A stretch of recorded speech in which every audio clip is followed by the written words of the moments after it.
There's one of them, and there is the other. Hi guys, welcome back to the channel. Back up at the Porsche today, and there it is under the plastic covers. I decided last weekend that I was up here to move it down and cover it in plastic, because I've usually put it up at the top of the lift for safety. But the last time I was up here, I realized that the entire car, through condensation, because the weather's been -5 and then +10 degrees literally within 1 week, so it's been all over the place.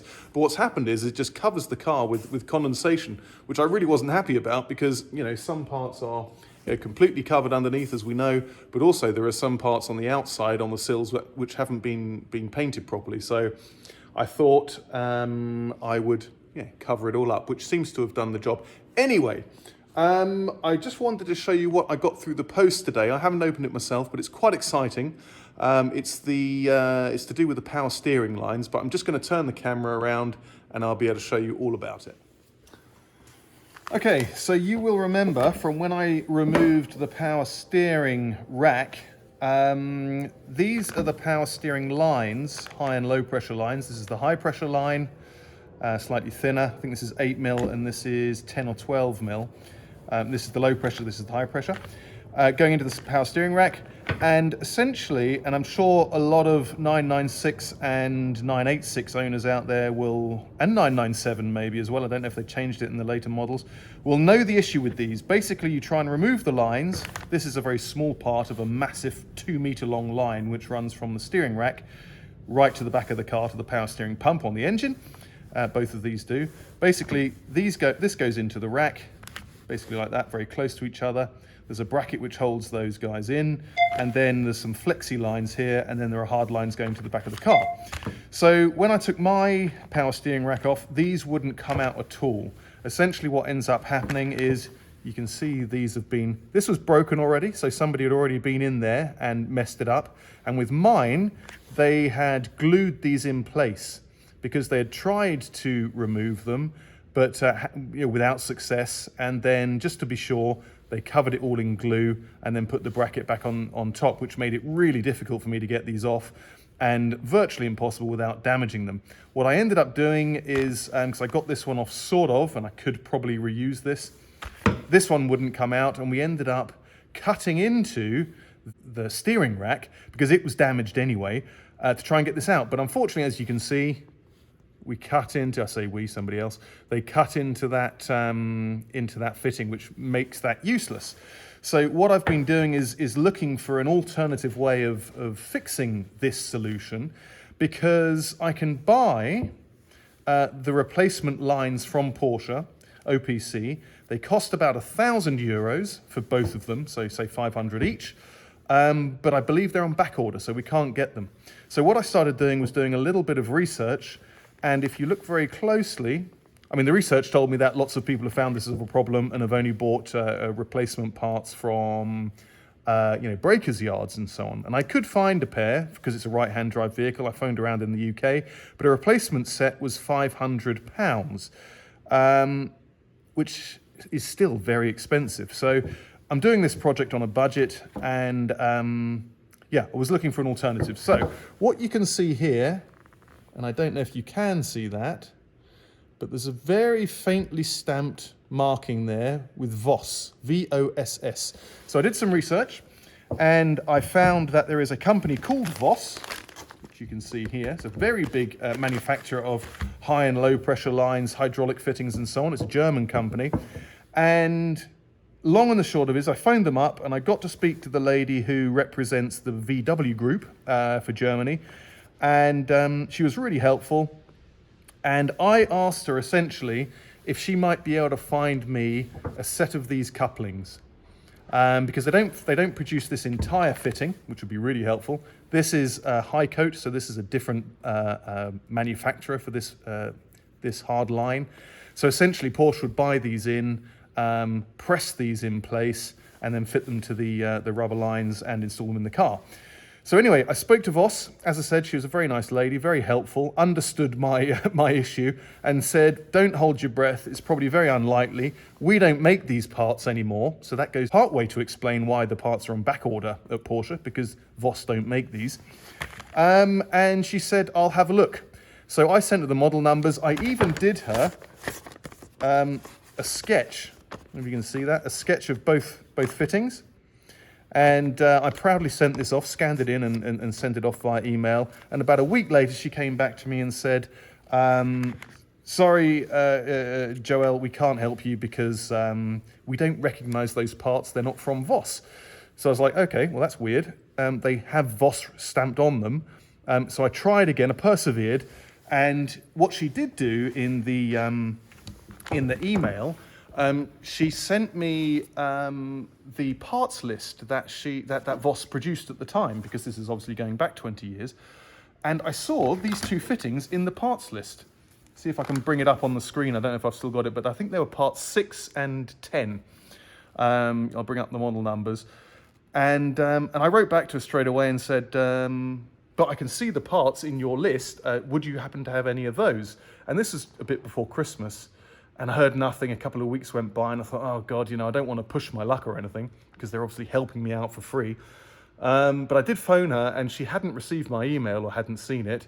So I repeated it over the phone to say, look, I think it's these parts, sent them to her again. And then a few days later, I got an email back from a colleague of hers saying, we have found a few of these parts, these old parts, in the dusty corner. Obviously, they're new old stock. We'll send them to you next week. So I was like, yes!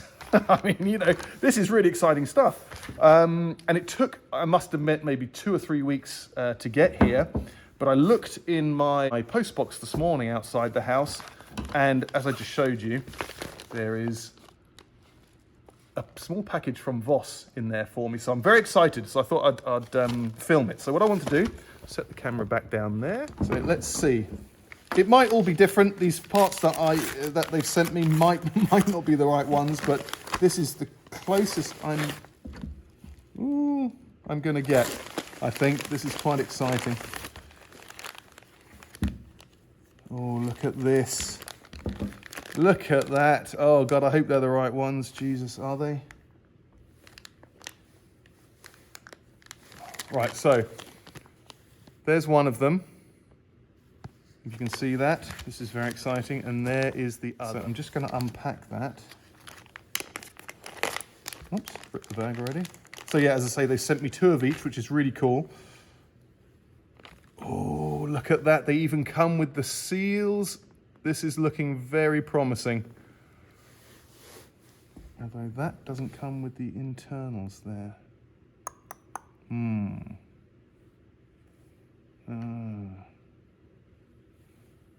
Okay, well, so already I can see a difference here, look. Those are the same fittings, but this production one from the car has got like some kind of a gauze set up on the inside there. I don't know if that's just pressed in. So there's already a difference there. I'll measure them with the vernier gauge in it, but they look pretty similar. And you can see essentially in the pressing machine, that's been pressed onto there and that's wide open. So, but that's looking exactly the same. Now this one, let's have a look. Take this cap off. And this one here, yeah, this, I don't know if you can see that, but that matches pretty much exactly. So that is that part. So I'm going to have to see. There's clearly, I don't know what that is. Maybe if any of you guys know why this extra part is inside, it looks like it's been like, whoops, pressed in there. I don't know what that is. So whatever that little gauze part is, I'll be interested to know. But this new part hasn't got it. But anyway, that's quite a good start. That's quite exciting. So what I'm going to have to do is I'm going to have to look at what this means, see if I can get away with maybe not installing that, just literally clamping this onto, these on these parts, what I might have to do is try and carefully cut these down, maybe. Take this off, because obviously this is where I've taken the high pressure line off anyway. Cut this down with the angle grinder, remove this part, and see what I can do. But it's a step forward, but not completely, because obviously this is slightly different. But we'll see. It's a good start. Okay, guys, so I'm going to leave the power steering lines just for the minute, because basically it looks like I just need to take a bit more time to look at them. I'm going to leave that for the minute and move on to the reassembly. So last weekend, I got some small parts in, as you've seen, and I'm just going to carry on around this area. I've got to buy this crossbody brake line from Porsche. I think it's about 70 odd pounds. So what's that in dollars? Maybe $80, $90. Similar in euros. And I've also got to buy the big one which goes across the back there, which is a whopper. It's almost $200, or maybe more, $220 I think, about 180 pounds. So yeah, I'm just going to make some progress here. I could start pulling out all of the cables which come out of these holes here and putting the bungs back in, but essentially what that's going to do is not going to give me that much progress, and I can always do that later, because what that's going to do is just all the cables are going to be hanging out of the car, which is sort of no good really, or not very much help at this stage. So what I'm going to do is I'm going to look at the lines which need to go on first, look back at the old footage, which of these pipes go on first, and I'm going to start by cleaning those up, searching for all of the bracketry which came off of the car, which is all in there, and make a start on that. So I'm not going to spend too much time up here today. It's quite late already on Saturday afternoon. It's freezing here. Let me have a look. 0 degrees. It's snowing outside, and see how we get on. But I wanted to get up today just to do a little bit of progress, because obviously the week goes by, work takes up all of my time. I want to get the car back on the road. So just nibbling away at the project is what I'm doing. So let's see how we get on. Okay, so I've got all of the boxes and bags of marked up parts back on this table here, just to have a look through them and just to see what's what. So actually that looks pretty promising already. This one is front left-hand side brake and clips. So a bit of a bonus. That's the first bag I pulled out, and that is exactly where I'm working. So you can see all of these clips here. I'm going to have a look at those, clean them up, see if they need renewing. My guess is because they've already, had this sort of thread threaded into them from the underbody studs, that having replaced some of those studs, and you'll all remember they're not M5, they're M4.8 now, they might no longer fit. So my hope is that I'll be able to get new ones from Porsche, and where the thread hasn't been threaded in already, I'll be able to make those fit. But I'm going to have a look at those, see what I need, and then make some orders this week from Porsche. But that is the first bag I need.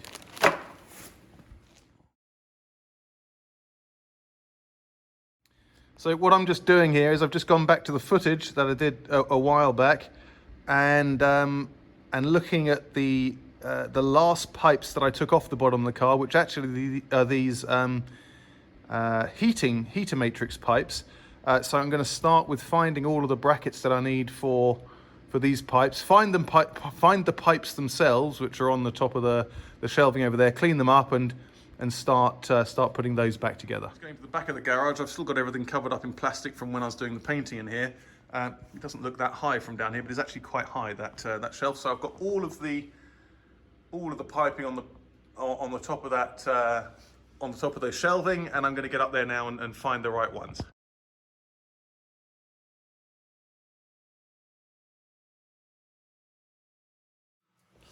Okay, so you must have just seen me clambering up around there, and these are those pipes.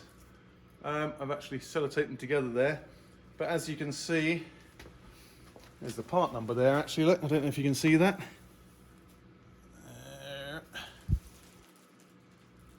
There we go.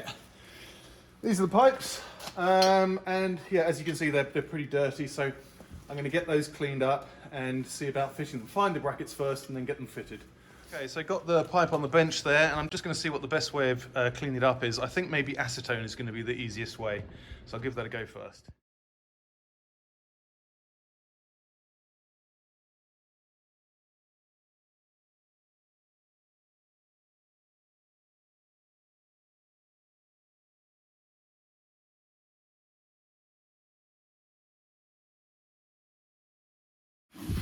colour of that water can sort of tell you how dirty all those things were. They're just sort of soaking in there for a little bit, but what I'm going to do is, because I think that bag was for the rear part of the car, I'm just going to have a search through to see if I can find the ones, got to do those as well, for the front of the car. They're going to be in there somewhere. But anyway, more cleaning to be done. Okay, so I've cleaned up these brake line clips a little bit, and what I'm going to do is, first of all, I think they are all the same. If I see any issues with them, obviously I'll replace them because they're only 60 pence each.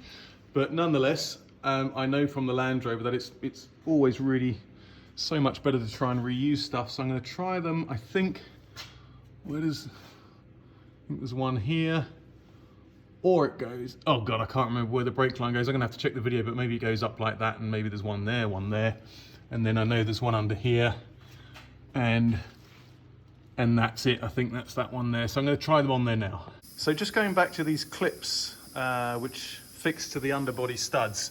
You'll remember, I've said it 1,000 times, production studs are 5M5 and the replacement studs you get from Bullhoff via Porsche are 4.8. So what I was hoping is, on some of the studs, which I know might well be an issue with some of these fittings, when you take them off, I think this is a fuel line fitting. When they're fitted to the 5mm studs, they sort of get a bit eaten like that, you can see, but they fit obviously. And then when you put them onto the 4.8s, they sort of slide over, yeah? There's a bit of purchase there a bit later on, but that's the problem. However, if you buy new ones, then you can see on the back, this is where that sort of thread hasn't made its way through, and putting that onto there is absolutely perfect. You're essentially sort of like re-threading that fitting. Now that does mean where it's an issue, I'll have to buy new fittings, and they're not cheap. You know, some of these fittings are like, not this one, this is probably like €2, but the other ones, like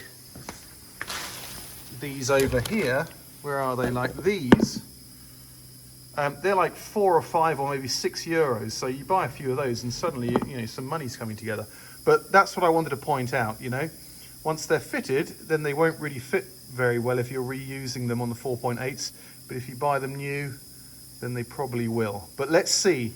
That's not a rule because I haven't put any of these back on yet, but that's what I've noticed with this fuel line fitting. Okay guys, so I'm packing up for this evening now. I don't know what the time is. It might be 6 o'clock or it might even be 7 o'clock. What I ended up doing was spent quite a lot of time just sorting through all the brackets and all of the clamps and everything, and just cleaning them all up. So, and also while doing that, I could see which ones were broken and so on. So basically I've got a small pile of brackets here, which are broken. You know, they're cracked and things like that.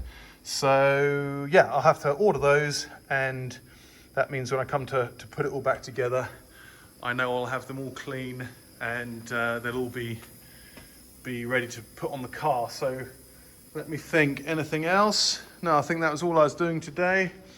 Yeah, I'll probably come up again tomorrow afternoon at some point and carry on a little bit more. I'll see if actually I can get some of the fuel pipes on, because looking back at the videos, the last pipe work to come off was the fuel pipes. So I'll put those on, and then I think it was the very thin heater pipes, these ones here. But hopefully we'll get some pipes back on the car tomorrow. I'll see you then.